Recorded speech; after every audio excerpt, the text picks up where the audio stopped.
So I want to show you a really great arpeggio exercise, or a set of arpeggio exercises.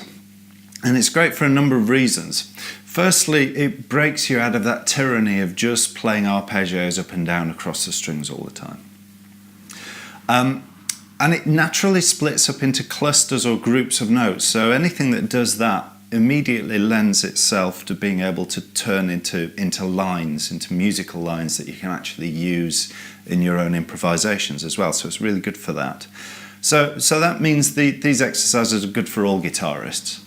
But if you've been experimenting with some of the fingerstyle techniques, some of the advanced fingerstyle techniques that I've talked about in other videos, this is a really good exercise as well, because it really challenges how you perform string crossing when you use these kinds of fixed fingerpicking patterns. So I really recommend, if you're doing that, if you're exploring these techniques, you give this exercise a go as well. Now, the exercise itself is based around the minor 7th arpeggio. I find that arpeggio probably one of the most useful arpeggios that I know, arguably, and I'm using probably the most versatile, certainly the shape that I use the most as well. But that doesn't mean you should just use it for this arpeggio, this position. By all means, work on this across all the arpeggios you know, and across all of the inversions going up and down the neck. But okay, let's zoom in and I'll go through it. Okay, so the arpeggio that I'm going to be working on is the one based around the 7th fret, the E minor 7th arpeggio. And so the basic theme of all of these exercises is the same. Let me just play through it. Which is that one. And that's actually the first exercise. So what am I doing there? Well, the first three notes are just the first three notes of the arpeggio, but then I fall into a pattern where I fall back one note and jump forward two. Fall back one, jump forward two. Fall back one, jump forward two. Fall back one, jump forward two. And then I change direction by first three notes in the same direction, then I start falling back one, jump forward two, fall back one, jump forward two.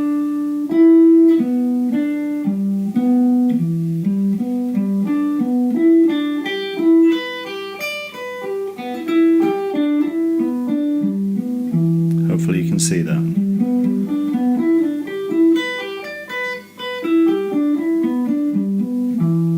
And as I say, I've tabbed all of this out, so please download those. Those should really help you. So that's the left hand movement. The right hand is the same picking pattern that I use in a lot of these videos. It's that thumb third, second first idea. And I maintain that all the way through the pattern. So thumb third, second first, thumb third, second first, thumb third, second first.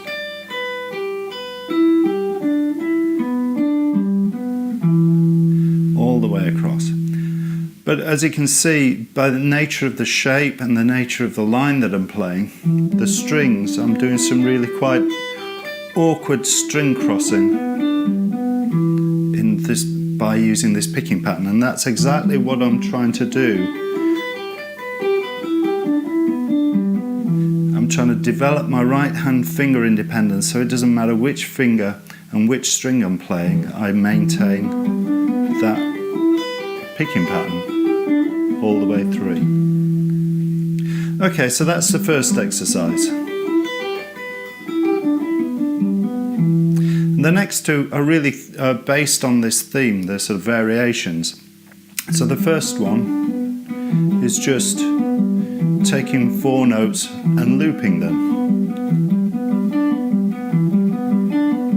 And then the next four notes. Hopefully you can see. And then the next four notes.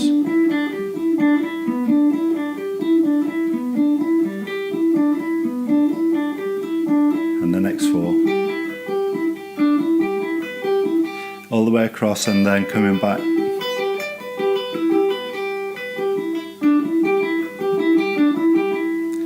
So again, there's tabs for all of this, but basically you're working all the way across and all the way back.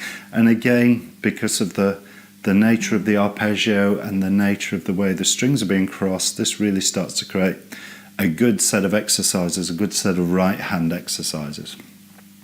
So the third one is, again, it's based on the same idea, but what I'm doing is I'm creating more of a triplet feel.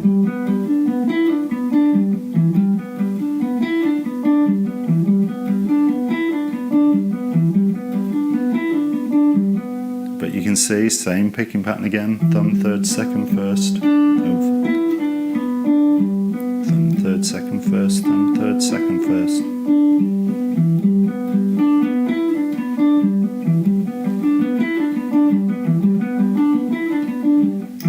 And then the next set of notes.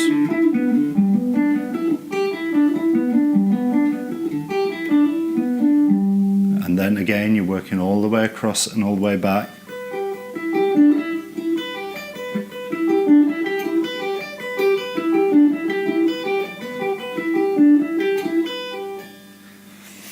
And just by doing that, by working on this, you start to develop some really good finger independence and really good sort of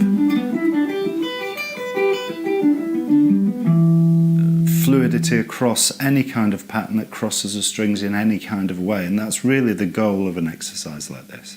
So that's it. If you want to evolve these ideas further, the thing to do is to take that idea and start to work it into other lines, start to build other lines that incorporate these sounds but drop into other scales, other arpeggios as well. So experiment with it, as I say, give it a go. Really good right hand workout if you're doing my kind of fast finger picking exercises. But we'll chat next time. Goodbye.